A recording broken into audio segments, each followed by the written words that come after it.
Убийство рецепторов, которые отвечают за вознаграждение и мотивацию, ухудшение концентрации внимания, памяти, нестабильное эмоциональное состояние, расстройство пищевого поведения и другие последствия, к которым приводит глюкозная передозировка.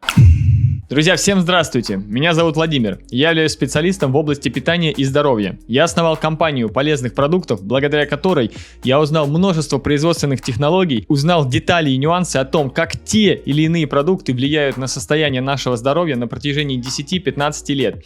И теперь я делюсь простыми технологиями по улучшению своего физического и психического здоровья с вами. В предыдущих частях мы с вами поговорили про воду, про жиры, про свежую пищу, а сегодня мы будем говорить с вами о сахаре. Если вы не смотрели предыдущие части, то ссылки на них вы найдете в описании к данному видео. Обязательно подпишитесь на канал, чтобы не пропустить следующие части, поставьте палец вверх, и если у вас будут какие-то вопросы, пишите их в комментариях. Пожалуй, вы уже много слышали о сахаре, о том, что он вреден, что его нужно сокращать в питании, и только ленивый, наверное, не высказывался на эту тему, но я хочу сегодня обратить ваше внимание на некоторые пункты и аспекты по теме сахара, на которые вы раньше точно не обращали внимания. Прежде всего, когда я говорю сахар, то я имею в виду рафинированные источники глюкозы и фруктозы, которые получаются промышленным путем и добавляются в различные продукты питания. Обращаю ваше внимание, что сахар именно промышленного производства. Вы поймете этот важный момент чуть-чуть позже. Следующий момент, который нам необходимо обозначить, это то, что все клетки нашего организма, а у нас насчитывается более 100 триллионов клеток,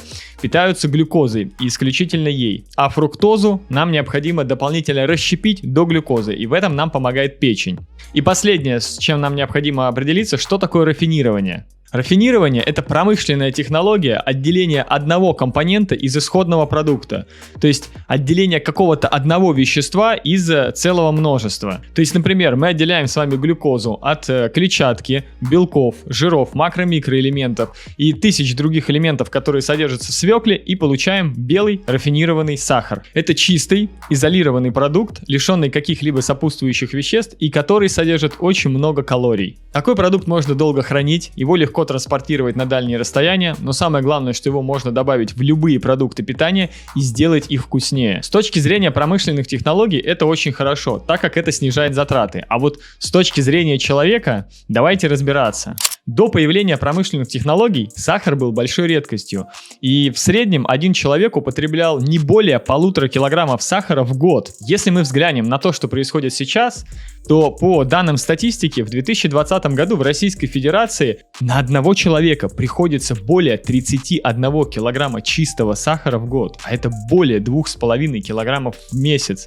Вы представляете, какое громадное изменение произошло? Сейчас сахар добавляют во все продукты в виде рафинированных источников глюкозы и фруктозы. Мы видим сахар в мясомолочной промышленности, в консервированных продуктах, в кондитерских изделиях и, конечно же, в напитках. Сахар добавляют куда только можно, потому что он делает продукты более вкусными, а значит, вы чаще будете их покупать. Сахар оказывает влияние на ваши дофаминовые рецепторы, которые отвечают за вознаграждение и мотивацию, то есть побуждают вас совершать те или иные действия в жизни и получать желаемое. Для вашего мозга сахар в чистом виде – это просто чистейший кайф, быстрое удовольствие. Осознайте сейчас один момент. Ваша дофаминовая система, которая отвечает за мотивацию, работает так же, как и десятки тысяч лет назад.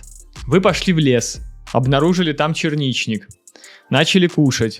Ягоды попали в ваш желудок, переварились, глюкоза попала в кровь. Клетки получили питание, выделился дофамин. Он нужен для того, чтобы вы запомнили, где находится этот черничник, и в следующий раз у вас была мотивация снова вернуться и найти себе еду. А теперь представьте, что происходит с вами в современном мире, когда 24 часа на 7 вы видите вокруг себя тонны еды, которая содержит сахар. Причем этот уровень сладости настолько огромный, что он даже близко не стоял, например, с ягодами черники. Разница просто, превышает чернику в десятки раз. Поэтому вся пищевая индустрия построена на том, чтобы эксплуатировать вашу дофаминовую систему, чтобы вы возвращались и покупали продукты вновь и вновь.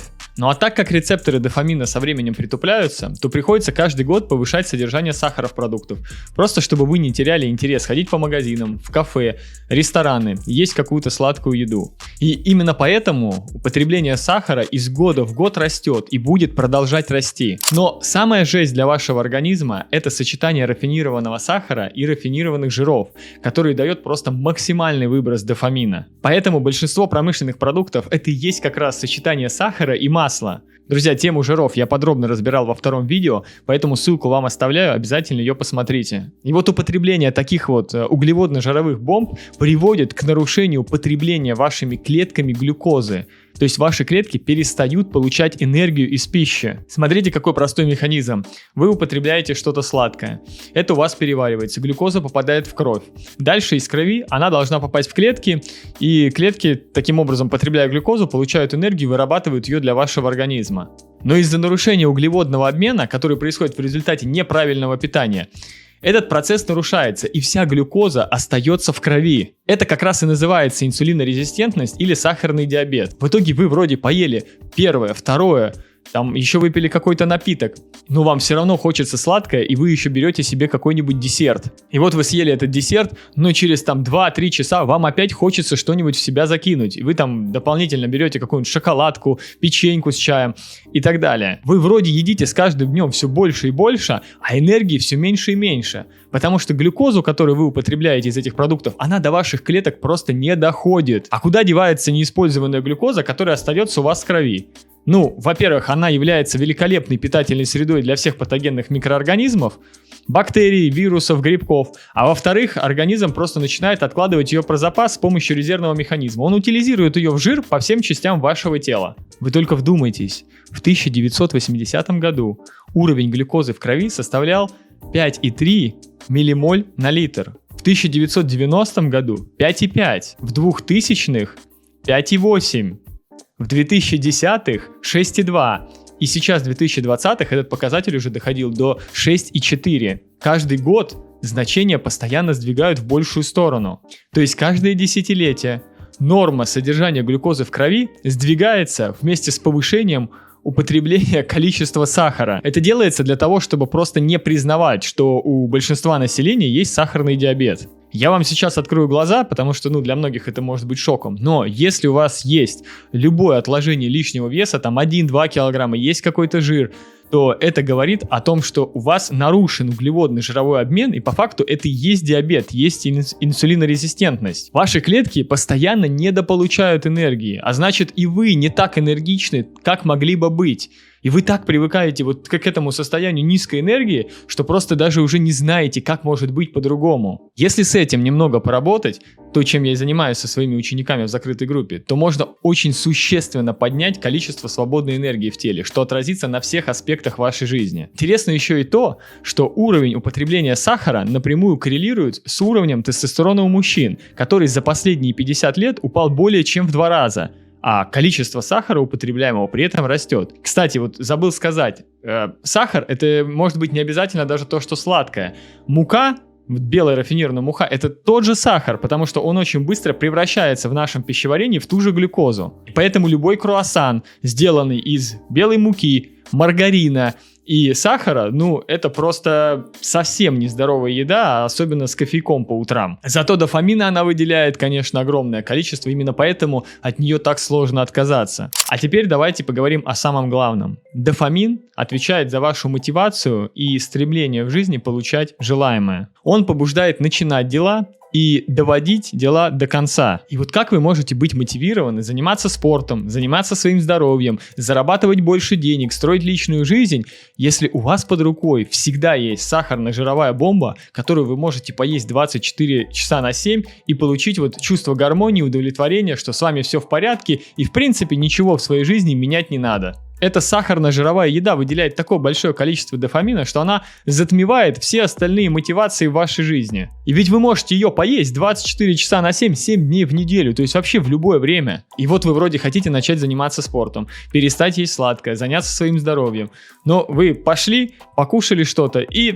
Ладно, начну это там со следующей недели и откладываете в итоге. Вы хотите сбросить вес и решили совместить это там с началом отпуска, когда у вас появится время, но в отпуске вы съели пару тортиков и подумали, ладно, все, давайте там в следующий раз там через полгода начну. Пока вроде и так нормально. И вот так вот мы постоянно все в своей жизни откладываем. То же самое касается и финансов. Зачем пойти трудиться, если можно пойти выпить кофе с булочкой и получить гармонию и удовлетворение на душе? И жизнь в порядке, думает ваш мозг. Зачем ему что-то менять? Поэтому многие из вас только хотят что-то поменять, но ничего не меняют. И постоянно находится куча причин, почему это не делать. То времени нет, то какие-то новые дела появляются, то кто-то отвлекает. На самом деле это вот все просто отговорки нашего мозга. Более того, с самого детства нас еще учили заедать все проблемы едой. У нас что-нибудь произошло плохое, а нам раз тарелку под нос и говорят: на, поешь, не расстраивайся, поешь и пройдет. Ну и действительно проходит, потому что еда вызывает дофамин. Но только у нас вырабатывается стратегия, вместо того, чтобы решать эту проблему, пойти и поесть ее и получить как будто мы проблему решили, но на самом-то деле проблема не решается. Она остается с нами, вызывая боль.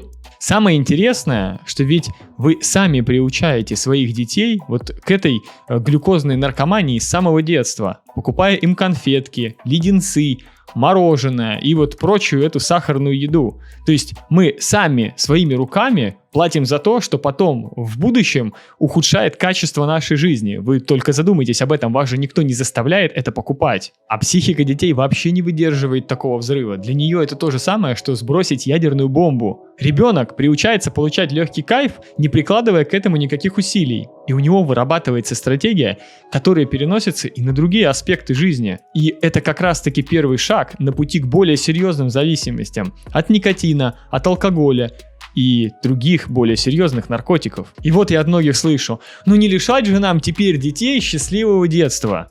Друзья, сахар, печенюшки и вот вся эта мусорная еда – это не счастливое детство. Счастливое детство – это поиграть в футбол и в баскетбол, поплавать в озере, пообщаться с друзьями, в общем, поиграть в какие-то любые игры. Вот это вот счастливое детство. Вы вспомните свое детство, как вы бегали с друзьями, играли в какие-то игры, вас звали покушать, вы вообще скорее бы вот там что-нибудь в себя закинуть и убежать обратно, а вам все время доедай там и так далее, вот это пичкали. Ну и что в итоге? Человек вырастает, и ему потом становится абсолютно все неинтересно, потому что ничего другое не вызывает дофамина. А если человек не поест, то его прямо трясти начинает, у него агрессия появляется, какое-то тревожное состояние. Это все как раз-таки следствие скачков глюкозы в крови. Но ведь сладкого-то хочется, что теперь делать? Конечно, хочется. Потому что все клетки нашего организма питаются глюкозой, и исключительно ей. Мы с вами от природы сладкоежки. Хотеть сладкого для нас – это нормально. Сейчас я представляю ваши глаза вот такие. Я только что рассказал в видео о том, почему сахар – это плохо, а теперь говорю о том, что хотеть сахара – это нормально. Да как это понимать вообще? Хотеть сладкого нормально, так как наш организм без глюкозы и фруктозы просто не выживет. Ненормально – это когда из-за сахара портится ваше здоровье и ухудшается качество жизни.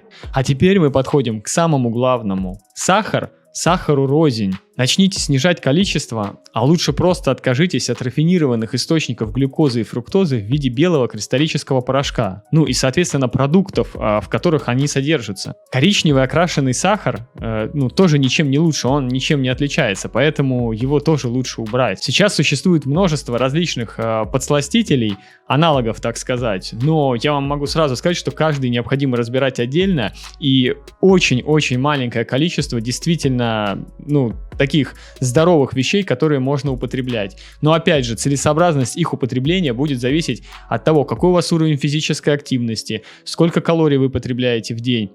То есть зависимость от того, какой образ жизни вы ведете. Просто большинство из этих аналогов на самом деле не такие безобидные, как о них рассказывают. Помните, в самом начале видео я обратил ваше внимание на сахар, произведенный промышленным способом. Так вот, самое лучшее, чем вы можете заменить сахар и продукты, содержащие сахар, это на натуральные природные источники, которые содержат глюкозу и фруктозу. А это фрукты, сухофрукты и мед. А теперь внимание, сейчас будет вот самый важный момент этого видео. Сосредоточьтесь. Нутрициологи, диетологи, тренера и прочие специалисты демонизируют фрукты, рассказывая о том, что фрукты содержат тот же сахар и их категорически нельзя употреблять. Но на самом деле это абсолютно неверно и распространяется ошибочное представление о фруктах. Фрукты можно и даже нужно употреблять, они критически важны для вашего здоровья. Раньше все знали, что надо есть фрукты, потому что это полезно. А сейчас вообще мир перевернулся с ног на голову, и фрукты всем запрещают. Вот об этом я подробно поговорю в следующей части, и там мы разберем фрукты и какое влияние они оказывают на наше физическое и психическое здоровье. Если вы хотите сказать спасибо за это видео, то просто подпишитесь на канал, поставьте палец вверх, и если у вас есть какие-то вопросы, пишите их в комментариях. Также я рекомендую подписаться вам на мой телеграм-канал, где вы найдете больше полезной информации по теме питания и здоровья. Обязательно поделитесь этим видео со своими родными, близкими и теми людьми, кому это может быть полезно. А также я могу вам порекомендовать скачать свой файл со списком продуктов, которые улучшают ваше физическое и психическое здоровье по ссылке в описании к данному видео. Там будет список продуктов, я рекомендую вам его распечатать, повесить на холодильник, и чтобы этот список просто был у вас на виду, какие продукты вы можете использовать в приготовлении пищи там каждый день. Сегодняшнее видео подошло к концу, я желаю всем хорошего самочувствия и прекрасного настроения. С вами был Владимир Горохов, до новых встреч. И помните, вы можете достигнуть всего, чего вы захотите, если вы готовы для этого немного потрудиться. Позаботьтесь о себе, пока-пока.